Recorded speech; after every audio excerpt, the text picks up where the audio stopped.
For the last several months, I've had the same recurring dream. I find myself walking through the familiar doors of my office, but as I make my way to my desk, I notice a sense of unease creeping in. My colleagues give me strange looks and whisper amongst themselves, and I can feel their eyes on me as I pass by. As I settle in at my desk, I start to feel a sinking sensation in my stomach. Something's not quite right. Suddenly, my manager appears before me looking stern and disappointed. I already know what's coming next. My manager tells me that I'm being let go due to underperformance. I try and defend myself, but my manager doesn't seem to be listening. The feeling of disappointment and anxiety intensifies as I realize I'm reliving the same dream again. Hey everyone, I'm Seb. Dreams are wild. They're these mysterious movies that play in our brains every night. And oftentimes they don't make a lot of sense. Sometimes they can be fearful. And many times they're just forgettable. But the thing is, this dream of mine keeps happening. And I'm nothing if not curious about my dreams. I'm drawn to dreams and learning about this whole other world that happens when we sleep. But I also know that because dreams are so mysterious, that they're open to a wide variety of interpretations. To some people, dreams are nothing more than just a late night show that plays in your head, while others think we should take our dreams seriously. To varying degrees. I thought it would be interesting to see how people from 3 different fields would interpret the same dream. So I spoke with Dr. Ramos, who is a professor of clinical neurology sleep medicine at the University of Miami Miller School of Medicine. I also talked with Marcus West, a psychoanalyst with a specialization in Jungian therapy. And finally, I spoke with Athena Laz, who is a spiritual dream teacher, depth psychologist, and a 4th-generation intuitive. I was curious how each of these people understand dreams given their backgrounds. The first thing I wanted to know from Dr. Ramos was, from his perspective, what he thought the overall purpose of dreams are. Like, what's actually happening in our brains while we dream at night?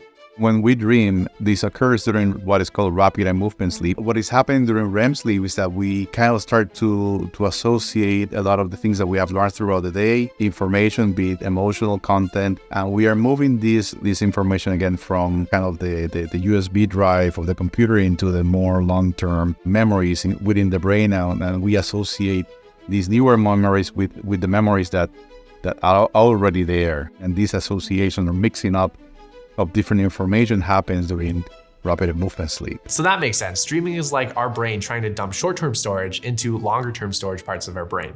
Think of this like your brain closing tabs on your browser, which you should, like right now. Close those tabs. You're not going to read those articles. Anyway, dreams are like getting rid of the clutter. So all of that makes sense. When I asked Dr. Ramos to interpret my dream, he had a really cool response. With each cycle of sleep, we get more rapid eye movement sleep. And this is the stage of the brain or of sleep. We have more of the vivid dreams, and we tend to recall the dreams, and also that we have to have this more of a emotional type of images and kind of random pictures and moments that we tend to associate with dreaming, even though there's a little bit of dreaming during non-REM sleep. One of the things I learned talking to Dr. Ramos was that your dreams are your brain's way of taking all of your thoughts, memories, and connections you made throughout the day and sorting out what's important to keep and what's not. Your brain is simply making room for the next time that you are awake, which is why sometimes people can have that aha moment during their sleep, because that's when they're processing the day's information. Next, I wanted to talk to someone who deals with dreams in a little different context. So I spoke with Marcus West, who is a psychoanalyst that works with patients from a Jungian perspective. Carl Jung was famous for thinking that our dreams had something very important to tell us. So I wanted to start by asking why a therapist might want to pay attention to someone's dreams. So a dream image is a kind of rich series of symbols. The process of dream interpretation is how to work with those symbols, understand what they're trying to tell us. The basic method is to ask someone for their associations to the dream and to take it from there. Basic thing, leaving space, respecting the dream, seeing how it unfolds, leaving it space to unfold, respecting the person's personal associations and the therapist's associations as well. And somehow, in some mysterious way, it all becomes clear, hopefully. So for Marcus, dream interpretation is a way of pointing out the symbols in our dream and developing an association with those symbols. It's not about the content of the dream per se, but about the symbols in the dream and what those represent. So when I asked Marcus to discuss my dream, it went in a direction I wasn't quite expecting. So I'd be asking you, what's your associations to this? What's the feeling in the dream? What are your thoughts about the dream? What I would then be interested to do would be to look at the different levels this might apply. So the dream here is telling us about a performance anxiety. Something might be felt to be not good enough. And that you might then look at this on the objective level, the subjective level, the transference level and the archetypal level. So the objective level would be to think about the areas in your life where this kind of fear of not being good enough has applied. Now, is that in your personal history, in your family? Is that in relationships around you now? Or is it at work where this dream is set? Also then maybe look on the subjective level. So how does this apply to yourself? Are you very self-critical and this makes you feel anxious? The transference level, if you're telling this to a therapist, is the fear that they're going to say, oh, this isn't good enough, you're not doing well enough, or your boss, that kind of relational level, your partner, are they going to say this isn't good enough? And the archetypal level, I think, you're hitting on here archetypal themes that we all have to deal with in life. Are we good enough? How's the other person going to react? Are they going to want to fire us, as it were? So, okay, unlike Dr. Ramos, your brain isn't clearing out memories to make room for new ones. Instead, this is your brain processing the day you just had in an attempt to come to terms with it. Each day is comprised of 1,000 little moments, some more important than others. But our brain takes all of these moments and begins to filter them.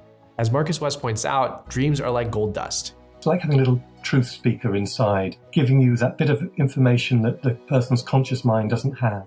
If you can listen to those and tune in, they really enrich the therapeutic process and kind of put you online. If you're kind of straying or you're getting stuck, a dream comes along and it just enlightens things, really. Finally, I wanted to get an opinion from more of a spiritual perspective. So I spoke with Athena Laz, who is a 4th-generation intuitive and a spiritual dream teacher. For her, when we dream, it's not just our brain clearing out waste or processing the day. Instead, dreams connect us to a higher consciousness. My feeling is that we dream for multiple reasons. We dream with our psyche, and we also, when we dream, we connect to a greater unified consciousness. And so many people and cultures and traditions have different names for this level of consciousness. So some people call it the spirit world, universe, meta-awareness, greater awareness. So for me, our dreams teach us how to understand ourselves and the world we find ourselves in, but also how to understand our place in the greater unified field of consciousness. What I liked about Athena's view on dreams is that my dream isn't just about me and what's going on in my day. Instead, dreams have something to teach us about the world we live in. So what about my recurring dream of getting fired? I think 2 main things come up. The biggest one is fear, and then I would say comfort. You can become so comfortable and conditioned in your everyday routine or pattern of behavior or life that if something needs to change, it can become so difficult to just step out of that way of being. And I think that's where dreaming is actually fundamental and amazing, because your dreams will help you forward. People, in my opinion, will always have repetitive dreams, because if you're not getting the messaging right, your psyche, because it's designed for balance, will just keep giving you dreams until you get the right message. So I spoke with a physician, a therapist, and a spiritual teacher. These 3 people are very wise and have clearly spent a lot of time thinking about dreams. But there was something still missing from my exploration around dreams. I needed insight from the smartest thing I know, ChatGPT. So I typed in my dream into ChatGPT and watched it do its magic. The dream you described appears to be centered around your workplace and feelings of unease, disappointment, and anxiety. Here are a few possible interpretations. 1. Insecurity and fear of failure. 2. Lack of control and powerlessness. 3. Fear of rejection and judgment. 4. Emotional stress and anxiety. Well, all right, not bad, ChatGPT. It seems to say everything we've already heard, so I guess in a sense that summed up a lot of human knowledge in like 10 seconds. But I think with dreams, I prefer human interaction. I've been on this journey around dreams and learning about my dreams. I don't think any of the interpretations I heard were more right than any others, but I appreciated how unique and insightful they were. After talking to these 3 experts in the field, I think I've come away with some takeaways about dreams. First, dreams are unique and also personal, which requires a lot of context to help decipher them. There is no one-size-fits-all approach. Second, take an interest in your dreams. They're important. An easy and free way to start taking an interest in your dreams is by journaling. And third, keep in mind that a lot of things can affect your dreams, such as sleep hygiene, as well as substances like caffeine and alcohol, all of which could negatively impact your dreams.